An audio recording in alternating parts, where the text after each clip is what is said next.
You didn't arrive here because you decided to. Something in you reacted first.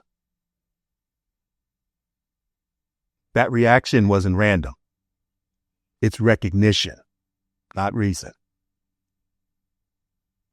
We like to believe we choose with logic, but most choices begin before logic shows up. Emotion doesn't ask permission. It moves first, then waits for explanation. That's why some things land, even if they don't make sense.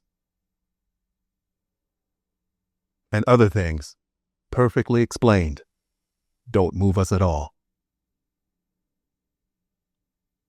You felt this in conversations, in moments, in decisions you couldn't shake. The body notices long before the mind understands. That doesn't mean you're impulsive. It means you're human.